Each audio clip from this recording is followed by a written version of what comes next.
Hello guys, maswera sei muri Zimbabwe tokuchingamidza muchirongwa chenyu chamasecret namaconfessions tadzoka zvekare nenyaya dzenyu. Guys, tisati tapinda munyaya dzedu dzanhasi, ndanga ndida kungoti takazotanga kachannel yechirungu ndoziva kuti vazhinji venyu munenge muchiti isusu tine masisters edu tine hama dzedu dzinodawo kunzobata vanhu dzichishona, saka ndichasiya link yechannel pazasi. Vari kuTiktok ndichasiya link, amino ndichazviita because kuTiktok kunotinetsei, but vari kuYouTube ndichasiya link. Mungouyozve mungotiwo malove nemalikes naivedu wekani imi mombowa chirungu chedu chenadhini nadhati chakaoma alright. Regai tipinde munyaya yedu yekutanga. Ndakatumira audio namama vanogara muno muSouth Africa vatambura mwana wavo ari kuita zvinhu zviri strange. Regai titange nenyaya iyoyo. Tete muri sei? Ndine problem iri kuitika pamwana wangu musikana.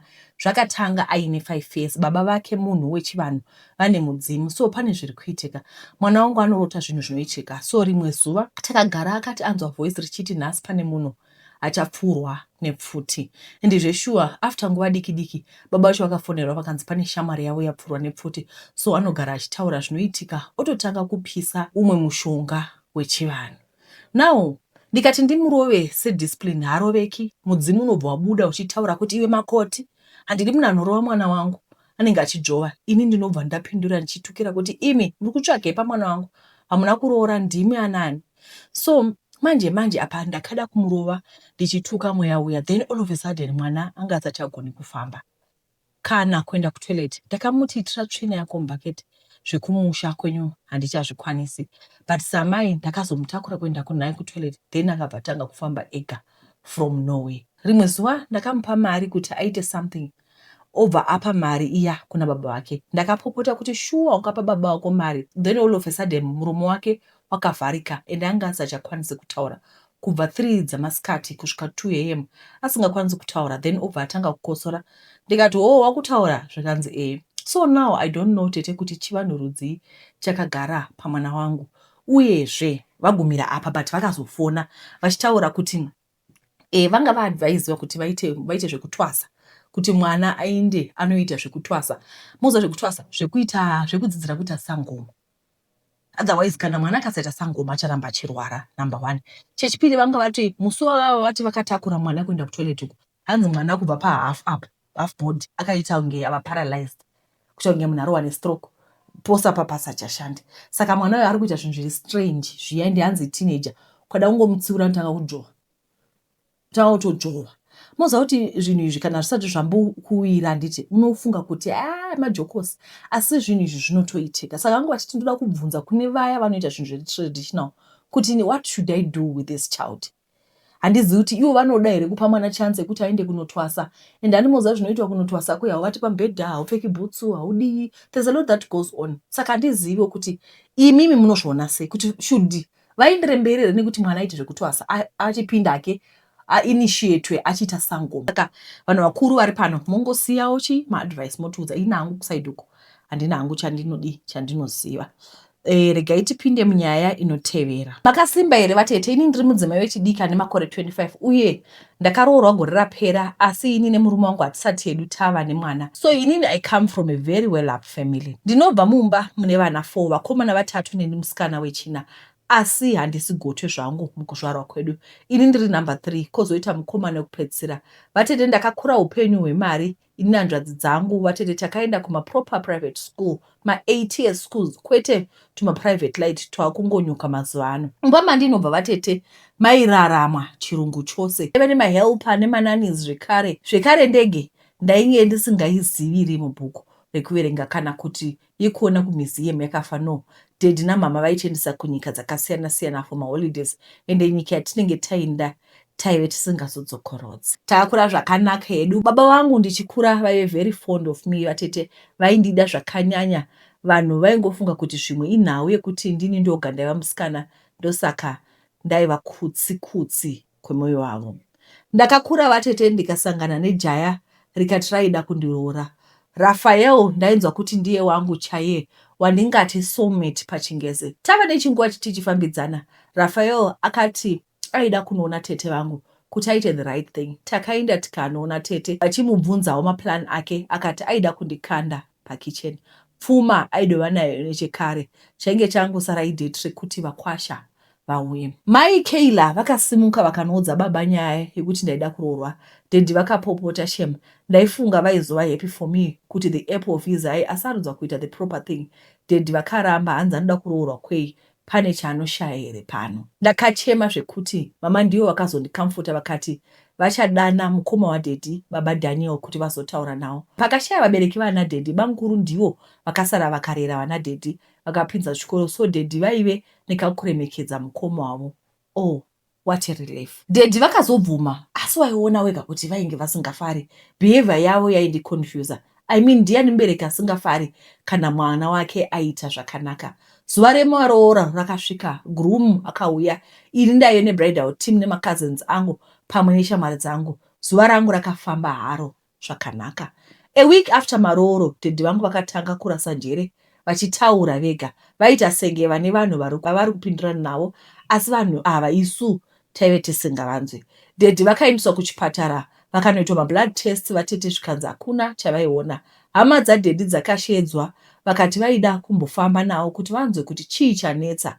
Pamba pakadanwa madiviners, vatete vakati Dhedhi vaiziva chaivarwarisa. Dhedhi vangu vainge vakandiofa kuzvikwambo kuti ndiite mudzimai wazvo, ndizvo zvaivaitisa mari. So kuroorwa kwandainge ndaita naRafael, macovenant ainge adhirika, so zvikwambo zvainge zvava kunetsana naDhedhi kuti hatisina mukadzi. Tete, I was so sad kuti baba vangu vakandiitei. Baba vangu akazokonfesa zvavainge vaita kwandiri ndiri mudiki.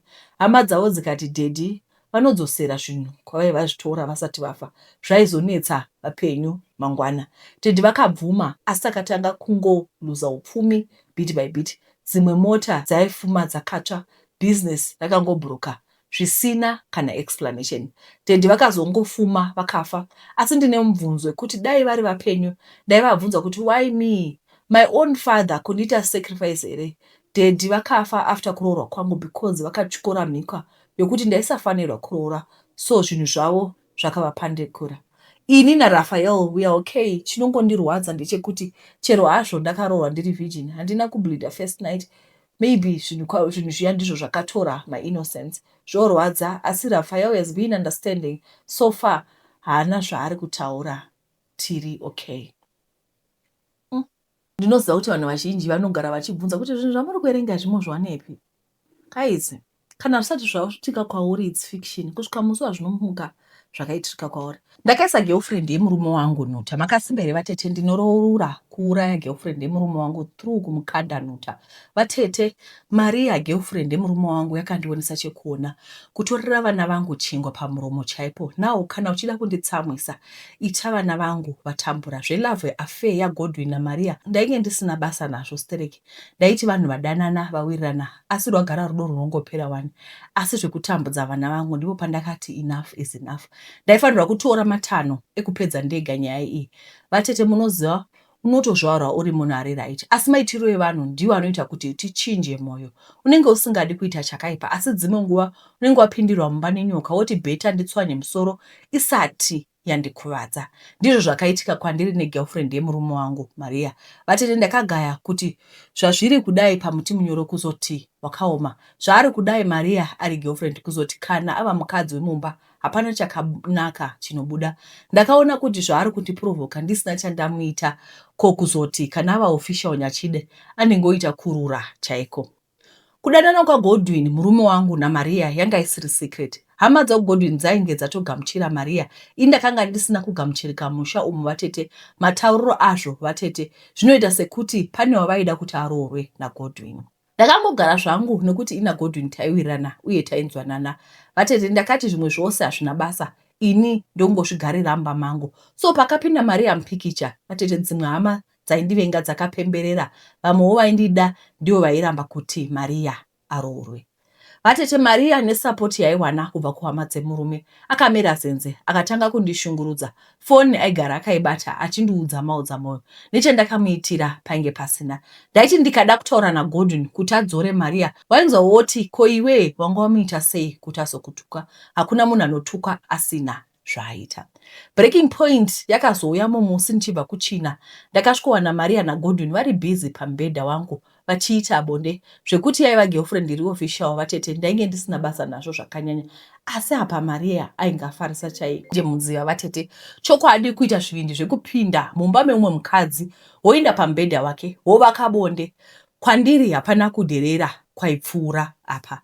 Handina kuita noise zvangu, ndakatobuda panze ndikandosvigarira panze. Ndakazoona Godwin naMaria vava kuti nyawa vachibuda. Indainge ndacherechedza zvainge zvakapfekwa naMaria kumakumbo nemadhindiro acho zvandaizoita kuna Maria ndini ndoga ndaizviziva.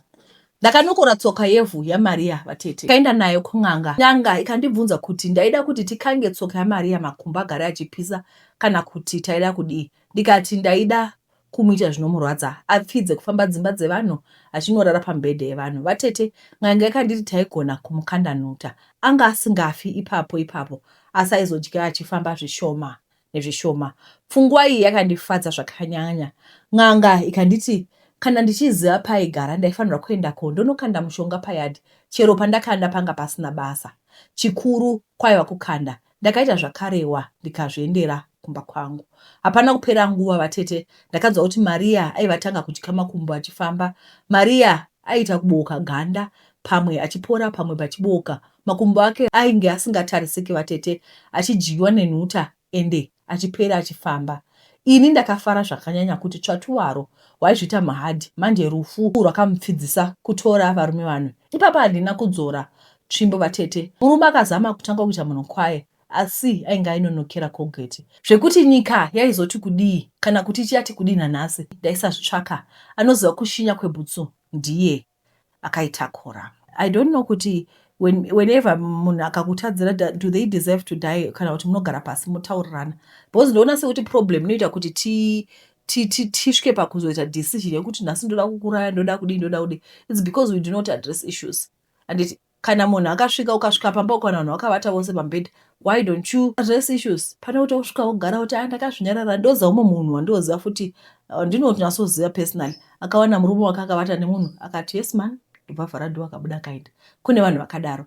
But type yakadaro manje isingakonzeri hafu inonokuroya. Makasimba here vanoda kuenda kuMiddle East regai vakomana munofa. Kufira mafufu egonzo. Gonzo riri nani rinofira mafufu. Unofira mahara. Zviya zvekunzi what you see is what you get. Hazvisi applicable kunyika dzechizvarwa chechiArabu. Vatete ende wasvika paground unoona kuti kusina mai hakuendwi. Ina Belinda taishanda pamba pamwe chete tichishandira murungu mumwe chete same imba. Vatete indaita basa rekutsvaira kusuka uye kubata mamwe mabasa epamba. Belinda aita basa rekuchengeta vana pamumba pemurungu uyu yatingati nani pachirungu. Vatete taishanda tose edu zvakanaka. Belinda aive mwana wangu wekumusha kwangu. Akanditora mushure mekunge ndakwangwaya paruzevha. Ndikange ndamuudza kuti akazonzwa kunodiwa munhu agondiudzawo. Panguva iyoyo painge pasina kwaanoziva. Vatete mukana wakazozviratidza kwandiri mushure mekunge murungu aishandira abatsirwa mapatya. Basa rokuita rakawanda kuna Belinda. Murungu akamuti atsvake umwe munhu aizomubetsera basa pamba nokuti Belinda ainge ava kuwandirwa nebasa. Vatete murungu akamuti atsvake mubatsiri webasa. Zvechokwadi Belinda haana kundikangamwa. Akandifonera akati kwaita basa ndisadye manonoke. Ndainge ndagara ndatora magwaro ekufamba kuti panozokwana nguva yekuti ndawana basa ndisave ndinotambura zvakanyanya. Belinda akanditi ndaifanira kukwira bhazi ndichiuya kuJoburg kwaaishandira. Hana yangu yakamboti tindimakurira ndichitya kuti ndikarasika nhai vedu nekukura kwangu vachandinzwa ndodaidzirwa pawireless. Oti Joburg taingonzwa nembiri kuti inyika yegoridhe, inyika isingavatiwi, hakudi vaiva nehope mudhorobha. Kwaida vakati changamu. Belinda akanditova hana yangu akati ndisatya. Ndaizomuwana akandimira papark station onditora so zvekuti kubiwa kana kurasika ndaive ndakanaka. Ndakasvika zvakanaka pabasa nyowani. Murungu akati sezvo Belinda ainge ari iye ajairana nevana ndiye achazoinge achivachengeta, iniwo ndoitawo remumba raitwa naBelinda. Murungu ataishandira aive right zvake. Chaainyanyokoshosa kuti basa riitwe nomazvo uye nenguva. Vasevenzi vose vaishanda pamba apa taiva vatatu, ini naBelinda naPaulos uyo akuMalawi. Chaita kuti tisarwa pabasa pandechekuti murungu wangu ainge akatibatanidza, ainge asingadi kunzwa munhu anonyeya mumwe mushandi. Waiti kana wadaro vatete, munyeyi nemunyeyiwa maidaniwa nyaya yose bvu pamhene ngaivhiwe, munhu wese achinzwa. Kuda kwezvaitwa nemurungu uyu, we were one big family. Pabasa apa zvakare vatete, tainge takaisirwa masaisai eindaneti asingaperi. Mazuva ekutanga ndakatomboita zvekukara chingoti gare gare ndoona kumakuwa kubhuku rekumeso. Svika Belinda andiudza kuti masaisai akanaka, asi akanaka kana uchimashandisa zvakanaka uye zvine musoro. Unoziva mashoko aBelinda akandipa homework. Hongu ndaiona masaisai ari unlimited, asi kumakuwa kwandaienda kwaindipa chine pundudzo here.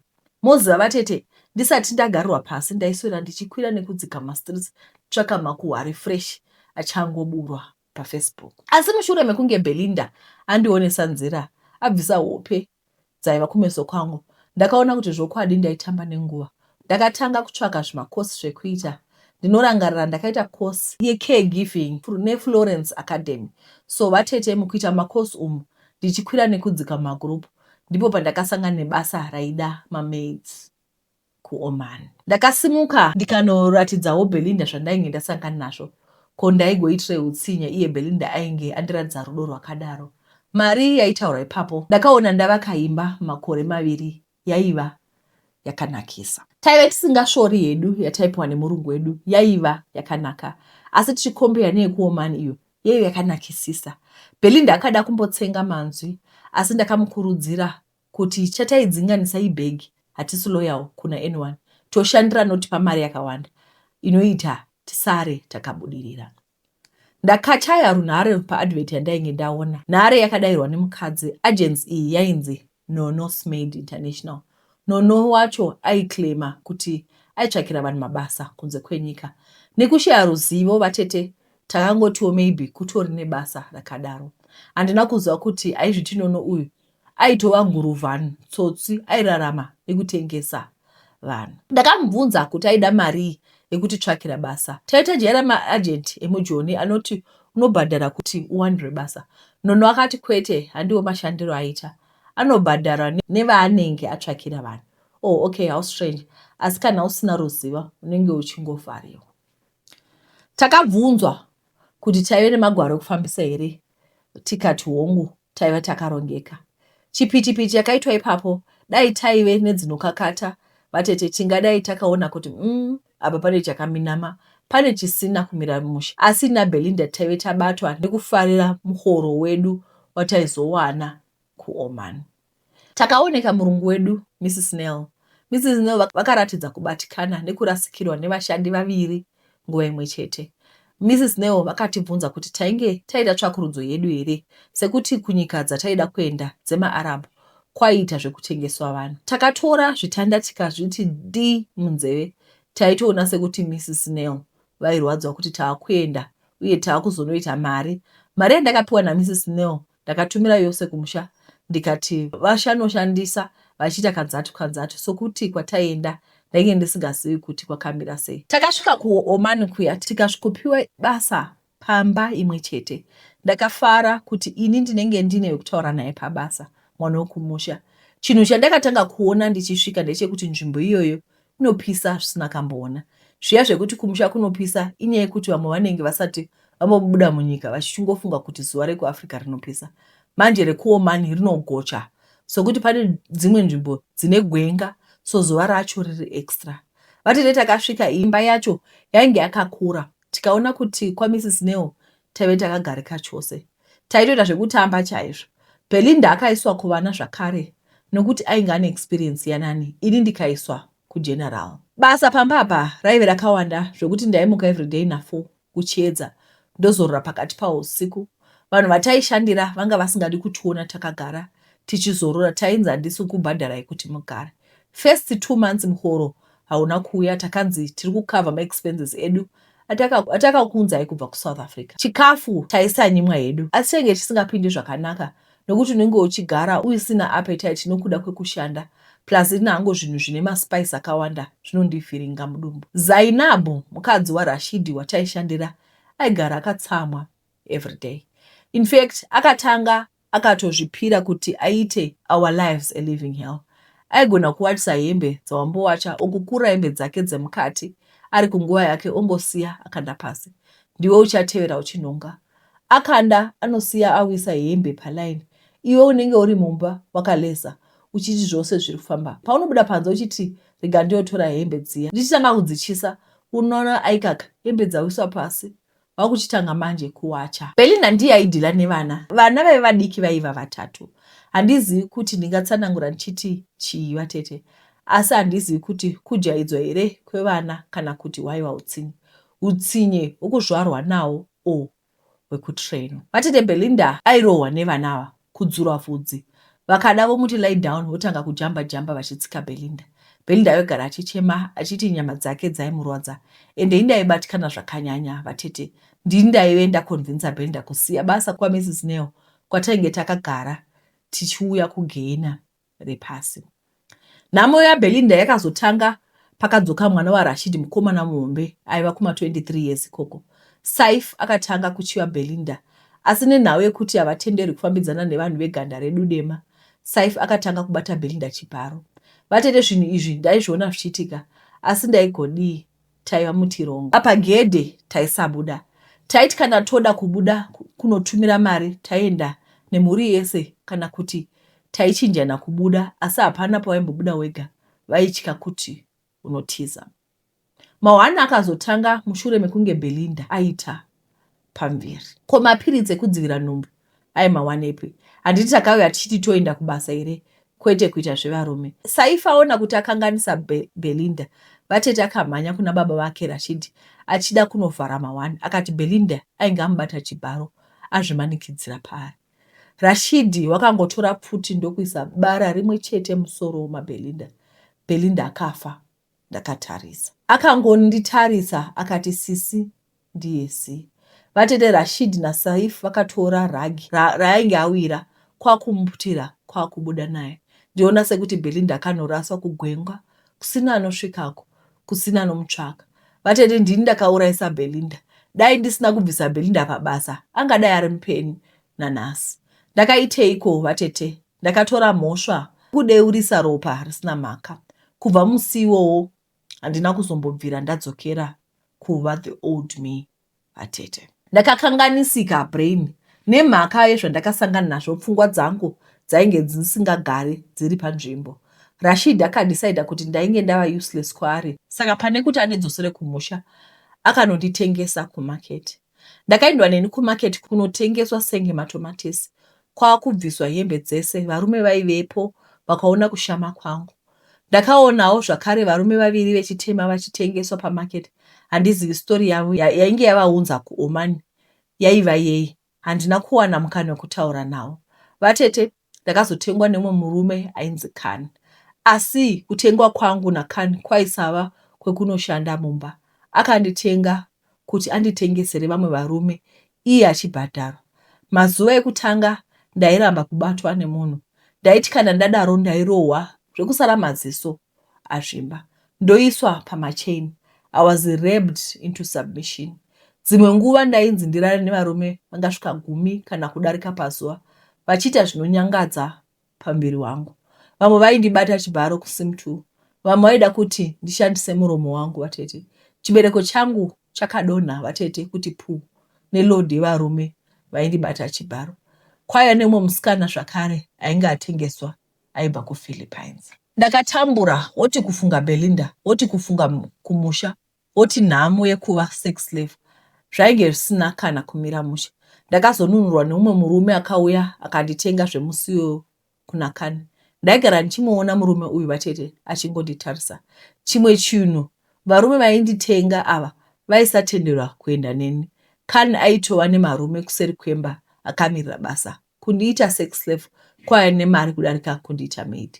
First day murume akanditenga zvezuva rose, hapana chakaita neni. Zuva rose, asi aiti pano neapo ndiite ruzha semunhu ari kuita bonde. Hanzi nekuti Khan aipota achiteera kuti mune action here.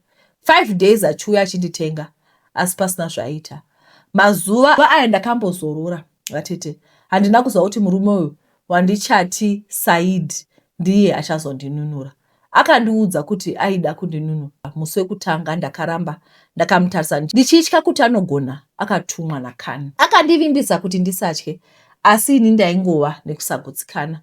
Ko akabuda mupoto uchinowira moto ukatsva kwacho kwaizoita wese.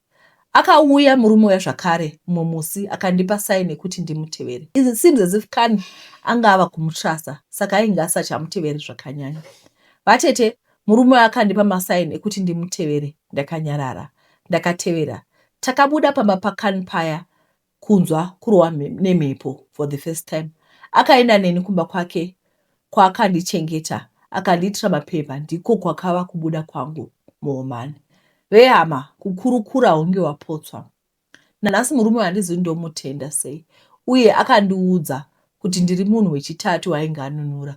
Anorana a-secret organization inobatsira ma-victims of human trafficking, akaita seni. Nanhasi ndinogara ndichimunamatira kuti dai akasabatwa abetsere vamwe varuparumana nzombe.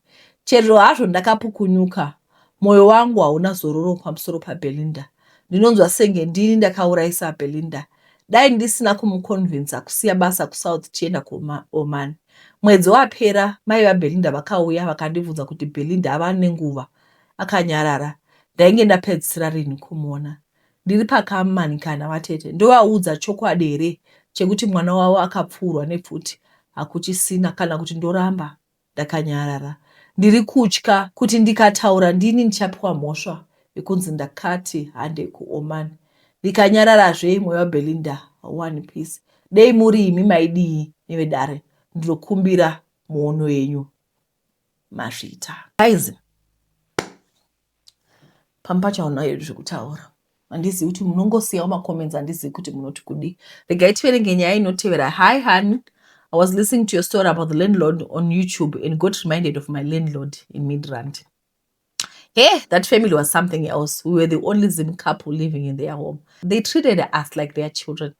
They bullied other SA tenants. Abanye baze baphuma bachiya. Fun thing, ukhulu tried several times to rope us into izinto zemithi. He would ask us if we knew anything about goblins. Boys that brings money. He would say he knows there's some powerful sangomas in Zim. He even traveled to Chipinge to look for one. My hubby is a very quiet person and would not entertain him. He would try with me, and I always told him ukuthi we are SDAs and we don't touch izinto zemithi and asizazi. Their daughter started a sangoma initiation journey, and sometimes wayevukelwa and start ukubhonga right next to my room, and we will not get involved or go near her. The mother and father tried to ask if we knew what to do in case avukele ngamadlozi while they are away. I told them no, angizazi ezamadlozi, and I'm not willing to learn futhi. It's funny what these Saskos think of Zimbabweans. I still talk to them from time to time. I think they accepted we are just Christians. We are clueless ngezinto lezi. Vele abanye abantu bathanda ukucabanga ukuthi amaZimbabwe vele siyazazi into zemithi. Nawe uyabunga umuntu ongabambi imithi vele, so uyahluthini mina angizazi baba. All right. Please don't remember to send your landlord stories. We would really love to hear your landlord stories. All right, guys, before we go, there's this post that I saw on Facebook. Let me just read the post. I took a screenshot of the thing. Pani post ndakaona Zimbabweans in Germany. These are Zimbabweans. Hi, friends and family. Tragically, our dear friend Leroy passed away in Weisman, Germany on 27 January 2026, cause of death being suicide with helium. He was here since September 2025 studying and working as a civil engineering apprentice. Leroy's passing has left us broken, and now we are coming together to support his family. His mother in Zimbabwe needs to travel to Germany to bring him home, and the costs are overwhelming. Any contributions will help ensure Leroy's family can say goodbye and bring him home with dignity. Then ndovapasiwa GoFundMe irapai. Saka ndangoti maZimbabweans ari kuGermany ndo zviripo izvi, vanhu vari kukumbira kuti tibatsirewo mhuri yekwana Leroy so that her mom can be able to go and be able to see a son. You know kuti as a mother unenge uida kunoona mwana wako ukaota uchina umira mushe first thing kuda kudosumuka izvezvi ndofunga mai valirwe kana mari isati yakwana vakasunga dumbu kudai ichiri kuvatawo vati maZimbabweans amahle vakomana vechidiki who are in the diaspora or vana mama vane vana vasikana kana vakomana who are in the diaspora. When I'm saying vakomana vasikana, I mean people who are single. Ndozvandiri kutaurira. Ndinokumbirawo kuti muvakonqosele, muvatumire link yandichasi yeDiaspora Insurance iyi. Nekuti masituation akadai kuti takutouya as Zimbabweans in Germany kuti vedu ngatiitei GoFundMe. We are saying in 2026 into zakudala. When I'm talking about these things, mchingoti Glory anotaurisa. But we really need to help this family. And also, we don't want the history to repeat itself. Ndozakuti anze akaita suicide. But pampacho now, accidents anoitika. Pampacho rufu haruna due date, harishoni kuti zvitakubuda muna general disease kana kuti chi. And when rufu comes, I see kuti he was actually anga shori apprentice. Anditi, anga shanda ku Germany. Anogona kutovana kuti nemari account make. But right now mama vari kuZimbabwe. Havana access into the account. Handi muri kuzviona zvazviri zvinizvi. Zvatooma maomesera vana mama vanenge vari kumusha. Zvezvi vakasunga dumbu vakangomira kuti mwana wangu akafa ari kuGermany. Muri Zimbabwe, when we are helping paGoFundMe, moenda paFacebook munotsvaga page rakanzi Zimbabweans in Germany. Motsvaka nyaya yaLirwe iyi. So that we also help to contribute mari dzatinadzo to bring him back home. Asi ndiri kuti let's also learn from things like this. The Diaspora Insurance, we are well known as Africans for GoFundMe. Can we change this narrative? Handiti, ndoziva kuti vana we have our children, my 20-year-olds ari kushanda ku diaspora. Zvinhu zvese zvakatorongeka and no one is planning to die tomorrow. But chinoitika ndechekuti rufu runouya tisingafungiri when we least expect and when we are broke. Izvo zvinenge atova responsibility vanhu vari kuZimbabwe kuti vasumu vareidze mafunds ekuti mama vaende. Handiti. Saka ndiri kuti especially vanhu vari single, because ndoona sekuti kana uri single I'm not here kuti ndikudhise kana kuti kudii. Hapana chaunohla kuita. Uyezve unorarama life yako zvakanaka kana uri single because hauna mwana, hauna maresponsibility, saka hauna fear. Ndikati ndiri kutengesa life policy kana uri single unongoti angizingeni mina ndina mwana. Saka for vanhu vanenge vari married ndoziva kuti zvakasiyana because mukadzi nemurume vasangana vane maresponsibilities zvatosiyana zvezvatosiyana. I used to be single also. Saka handisi kutarisira ipasi vanhu vari single. But ndiri kungoti kana tine vana vedu ma20s, ma30s vari single vakaenda kudiaspora uko. Aiwa kunenge kuchitodhuka, kunenge kuchinaka. Ende mwana kuti azofunga kuti abvise 6 pounds kana 10 pounds, just 10 pounds. Yekuti should you die today? Vanhu vanoona pekutangira. And let's communicate. Kana matora maDiaspora Insurance aya. Communicate with your parents. Ndine policy yangu. Policy number yakati. Should I die? Mofonera ningi zvechitava ndorangara kuti ndibhadhara yangu yekunyaradzo. Nditi. Saka ndozvandiri kungotaura. Guys, thank you for watching. Tisati taenda, I'm going to leave a link yegroup because ndaona kunge zviri kunetsa kuti titi uyoti tumirai ndokutsvaka musikana ndomutsvaka. Saka toda kucreate group remasingles. Vanhu vose vari single vaya mugroup rimwe chete. Mopinda moisa picture, hello, my name is Glory, I'm single, I'm searching. Handiti, woisa picture rako magentleman nokuona ubva wauya kuinbox.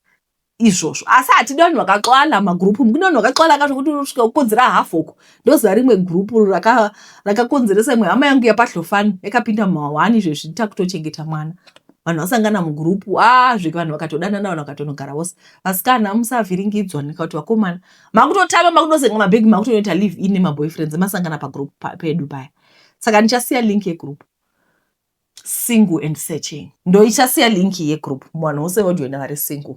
Mozviintroducer. Kune magentlemen akawanda kuTikTok akuti sema 27, tema 30 tikutsvaka madzimai. Saka kana madzimai mangopinda unongopinda mugroup. I think nhasi vanhu vachapinda mugroup, then from tomorrow vanhu vanenge vava kuzviintroducer ndeti inini ndiri kungocreate group ndongosiya pa ini zvangu. Then kana tazodai toda kuzoenda kuTikTok manje. Teta kuzoenda kuTikTok ndoita live mojoina mozviintroducer. Kuchadhuka. Kuchadhuka ndokuudzai. Alright guys, ndokutendai nekuona chirongwa kwamaita. Ini regai ndichi 17 past 11 nguva ichipo. Regai tiedite tiposte tione kuti zvinofamba sei handiti. Murangarira kusubscribe.